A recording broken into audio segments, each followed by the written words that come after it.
C'est cette action qui tourmente le supporter brésilien ces dernières semaines, n'est-ce pas? Quand Hendrik Hendrik fait cette petite touche de trop du pied gauche, au lieu de peut-être essayer d'éliminer le gardien en jouant sur la droite pour finir, en passant devant le gardien, il perd le contrôle du ballon, le ballon devient totalement disputé et il doit tirer au-dessus du gardien et il finit par rater une occasion qui, convenons-en, a peut-être été l'une des grandes responsables de l'élimination du Brésil. C'est dans ce moment de frustration après l'élimination qu'on a surtout entendu que Ronaldo ou Romario n'auraient jamais raté de tels buts et que cette génération brésilienne manque de joueurs décisifs. Mais est-ce vraiment le cas? Est-ce que si on prenait ces joueurs du passé et qu'on les amenait dans le présent, on verrait ces gars-là exprimer toute la qualité qu'on voit aujourd'hui? Et je vais même plus loin. Est-ce que cette nostalgie ne nuit pas à notre sélection au point de nous faire croire que tout ce qui se faisait avant était parfait et que ce qui se passe aujourd'hui ne vaut rien? Dans la vidéo, je vais te montrer que ce n'est pas vraiment ça et que Hendrik n'est pas le seul à avoir raté de grandes occasions. Dans une culture axée sur les résultats, on oublie ce qui n'a pas marché si le résultat final est bon,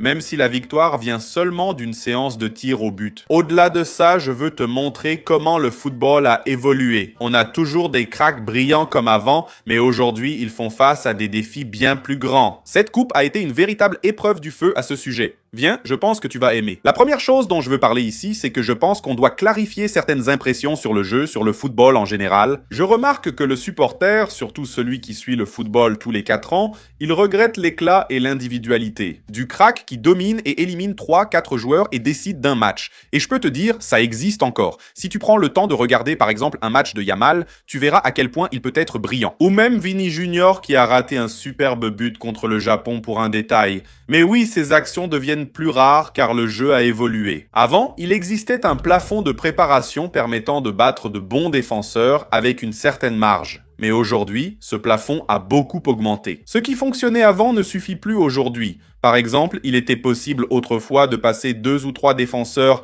grâce à une qualité individuelle. Aujourd'hui, par exemple, quand on voit un ailier essayer de faire ça, il y a plus de chances qu'il rate que de réussir ses dribbles. Il y a quelques semaines, j'ai entendu une phrase sur Vini Junior qui résume bien cette idée. On ne peut pas juger le succès de Vini par ses erreurs de dribble ni par son taux de réussite. Après tout, il peut passer tout le match à rater tous ses dribbles. Il se peut qu'il réussisse le dernier, débloque le match et gagne la partie, comme on l'a vu de nombreuses fois au Real Madrid. Mais la vérité, c'est que le football d'autrefois, où l'on avait tant besoin de ces différences individuelles et où l'on s'émerveillait devant les dribbles de Ronaldinho, le génie de Rivaldo ou les buts de Ronaldo phénoménaux, ce jeu-là aujourd'hui demande des solutions plus collectives. Les défenses sont devenues plus organisées.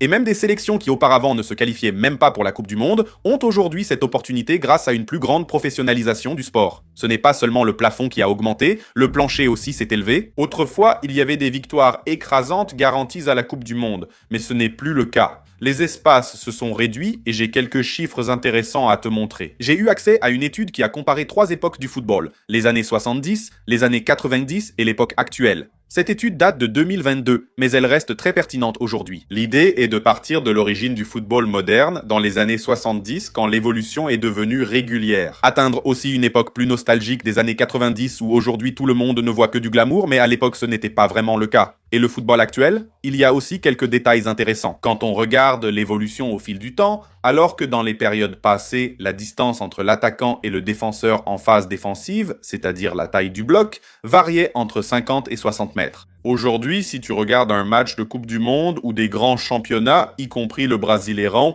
cette variation est de 20 à 30 mètres. Autrement dit, s'il y avait auparavant un très grand espace entre les lignes, cet espace s'est réduit. Si les joueurs devaient être géniaux et avec le temps de réfléchir, ce temps a diminué et les solutions ont changé dans le jeu. Cette même étude indique que dans les années 70, un joueur avait environ 2 à 3 secondes de temps de réaction. Le temps qu'il recevait le ballon et identifiait ce qu'il devait faire avant d'agir. Et généralement, pendant cette période, ils avaient besoin de 4 à 6 touches pour poursuivre l'action. Aujourd'hui, même le football amateur du week-end ne le permet plus. Le jeu exige désormais moins d'1 seconde de réaction. Et la plupart des touches qui permettent de poursuivre l'action se font soit en 1 touche, soit au maximum en 2 touches. J'ai aussi eu accès à une autre étude qui parle spécifiquement de la Premier League. Pour constater si le jeu est plus intense, si les joueurs courent davantage et si le jeu est plus physique. Le résultat de cette étude a été très intéressant. Il montre que les distances parcourues en kilomètres ont augmenté, mais moins qu'on ne le pense. Ce qui a vraiment progressé, c'est le nombre de sprints effectués par le joueur durant le match. Les sprints sont essentiellement des courses à haute intensité. C'est quand le joueur utilise vraiment son explosivité. Dans les années 90, au début de la Premier League, on comptait 30 à 40 sprints par match, un chiffre aujourd'hui considéré comme très bas. Normalement, on voit entre 80 et 110 sprints par match.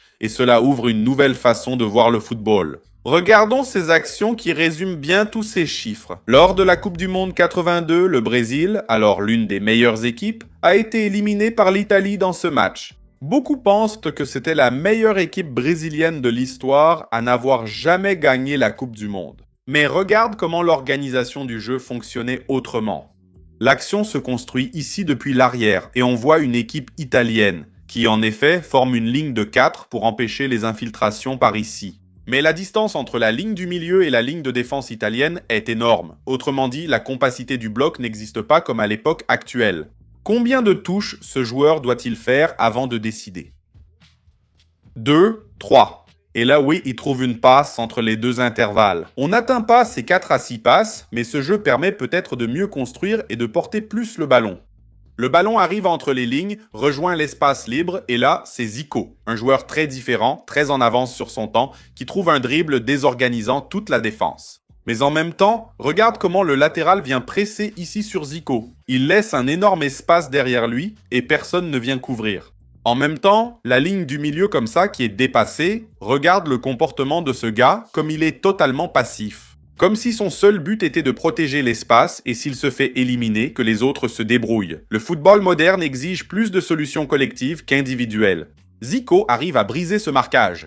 Et c'est justement dans cet espace qui se crée que personne n'est venu couvrir, que Socrates s'infiltre par là. Il bat le défenseur en vitesse, le défenseur qui aurait pu s'organiser bien mieux ici est facilement manipulé. Et Socrates frappe ici à la sortie du gardien, entre le gardien et le poteau en fait, et marque l'un des buts du Brésil. Maintenant, regardons ce but ici qui s'est produit il y a peu de temps. Ce match-là, c'était l'Espagne contre le Portugal et les espaces sont beaucoup plus réduits, à commencer par la taille du bloc.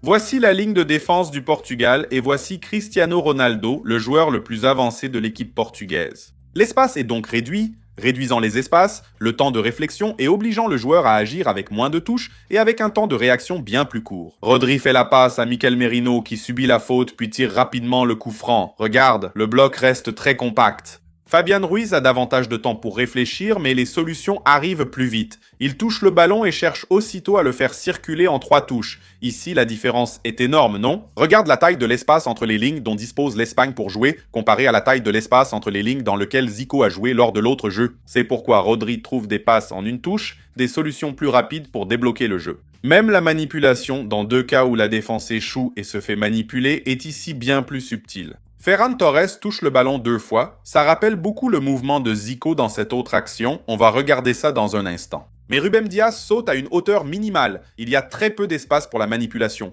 mais c'est précisément dans cette toute petite faille que Mikel Merino s'infiltre et parvient à marquer le but. Et c'est là que je me pose la question, tu vois, est-ce qu'on ne propose pas des solutions trop simples pour un football qui est devenu si complexe? Est-ce qu'en essayant de résumer un jeu où la Norvège parvient aussi à rivaliser et où d'autres équipes plus modestes comme le Maroc ou la Suisse ont progressé en termes de performance, est-ce qu'on ne s'accroche pas trop au manque de combativité, de hargne ou d'amour du maillot? Et il y a autre chose aussi, est-ce que c'est vraiment la faute de certains joueurs qui n'ont pas dribblé, qui n'ont pas assez attaqué, ou est-ce que le jeu est devenu plus complexe et que les stratégies se jouent aussi dans des détails très fins? J'ai l'impression que le jeu a changé et l'analyser seulement par but, passe décisive ou titre, c'est vraiment réduire un sport aussi riche. Vouloir juger seulement sur le résultat, c'est de l'opportunisme. Sinon, l'Allemagne qui a gagné 7-1 contre Curaçao serait imbattable, surtout après une victoire obtenue en renversant la Côte d'Ivoire. Le Paraguay, battu 4-1 lors de son premier match de Coupe du Monde, n'aurait jamais imaginé éliminer l'Allemagne en 16e. Le culte du résultat est l'un des grands mots du football actuel. On mesure ce qui a marché par le résultat final, ce qui a échoué par le résultat final. Mais ici, à Football Maximo, on a une approche différente.